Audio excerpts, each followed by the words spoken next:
लोग अक्सर हमसे पूछते हैं कि एससी एसटी को अलग सुविधा क्यों मिलती, आरक्षण क्यों बना और एक समाज को अतिरिक्त सुरक्षा की जरूरत क्यों पड़ी। लेकिन इस सवाल के पीछे की सच्चाई समझने के लिए आज से बहुत पीछे जाना होगा। यह कहानी किसी एक दिन की नहीं है, यह सैकड़ों सालों का जमा हुआ हिसाब है। वो दर्द आज पैदा नहीं हुआ, वो तब शुरू हुआ जब समाज को जन्म के आधार पर बांट दिया गया।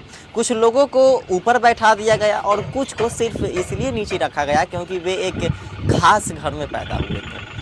पढ़ाई के दरवाजे बंद थे, पूजा के रास्ते रोके गए, पानी तक छूने पर अपमान मिलता था, इंसान को इंसान समझने से मना किया गया। जहाँ सम्मान मिलना चाहिए था वहाँ तिरस्कार मिला। यह सब किसी किताब की कहानी नहीं है, यह हकीकत थी जिसे लोगों ने जिया है। ऐसे माहौल में बराबरी अपने आप नहीं आ सकती थी।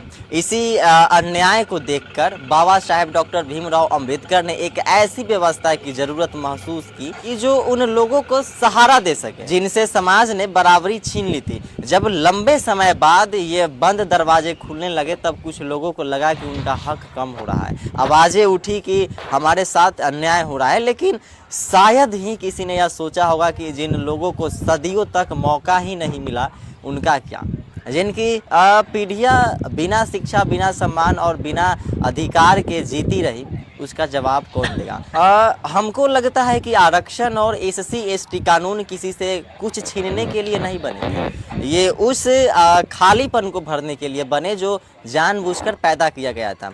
जब समाज ने रास्ते बंद किए तब कानून के जरिए उन रास्तों को खोलना पड़ा, क्योंकि बिना सुरक्षा के बराबरी सिर्फ बातों में रहती है। इतिहास में जो जख्म गहरे होते हैं वहाँ सिर्फ समझाइश काफ़ी नहीं होती, वहाँ मजबूत सुरक्षा की ज़रूरत होती है। यह कानून बदले के लिए नहीं, संतुलन के लिए है, या इसलिए है ताकि कमज़ोर भी बिना डर के आगे बढ़ सके। आज अगर कहीं बराबरी दिखाई देती है तो वह किसी की दया से नहीं आई है, वह संघर्ष से आई है और उस माँ की उम्मीद है जो अपने बच्चों का भविष्य देख सकती है, उस बेटे का आत्मविश्वास है जो पहली बार दफ्तर में सिर उठाकर खड़ा हो सकता है, या उस समाज की आवाज़ है जिसे पहली बार यह कहने का हक मिला कि इंसान होना कोई एहसान नहीं बल्कि जन्म से मिला अधिकार है।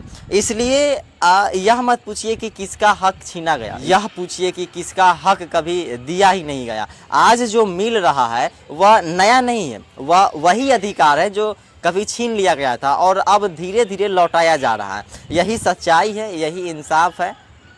बाकी बात अपना राय कमेंट बॉक्स में ज़रूर लिखिएगा। धन्यवाद।